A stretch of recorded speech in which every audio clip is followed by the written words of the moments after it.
ওকে, আসসালামু আলাইকুম প্রিয় গাইস, আজকে আবার হাজির হয়েছি নতুন কোনো তথ্য নিয়ে। আপনারা জানেন যে আমরা যারা প্রবাসী তাদের কাছে আসলে এরকম একটা পাসপোর্ট আছে।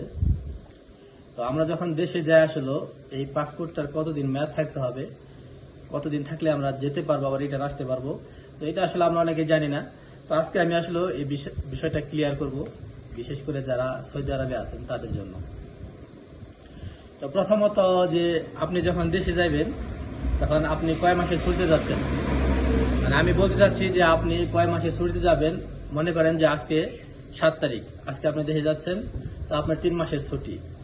তো এই 7 তারিখ থেকে 3 মাস পরে যে আপনি আসবেন, এরপরে আপনার পাসপোর্টের ঠিক 6 মাস মেয়াদ থাকতে হবে। তার মানে আপনি এখন 2024 যদি 25-এ যান, ঠিক একই রকম আপনি যে যাবেন, যে কয় মাসের ছুটি শেষ হওয়ার পরে আপনি যে আসবেন, যেদিন আসবেন ওই দিন থেকে আরো 6 মাসের উপরে আপনার পাসপোর্ট ডেট থাকতে হবে, তাহলে আপনি আসতে পারবেন। তো এর জন্য আমি বলবো পাসপোর্ট আসলে সময় থাকতে আপনারা রিনিউ করে নেবেন, নতুন পাসপোর্ট নবায়ন করে নেবেন। আর যদি না পারেন, অনেক হয়তো চিন্তা ভাবনা করেন যে দেশে গিয়ে করবেন। তো আসলে হচ্ছে কি যে এখন বর্তমানে জানেন যে ভোটার আইডি আর পাসপোর্টের সাথে যদি মিল না থাকে তাহলে আপনি কিন্তু বাংলাদেশে করতে পারবেন না এবং অনেক জটিলতার মধ্যে পড়বেন।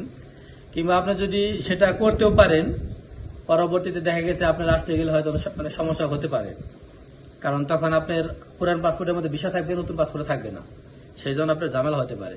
তো আমি বলবো আপনারা আসলে সময় থাকতে পাসপোর্ট নতুন করে রিনিউ করে আপনি যে দেশে যাবেন সেটা সময় থাকতে 6 মাসে 1 বছর উপরে জানি সময় থাকে, তারপর আপনারা দেশে যাবেন। তো আশা করি দর্শক বুঝতে পারছেন। আসসালামু আলাইকুম।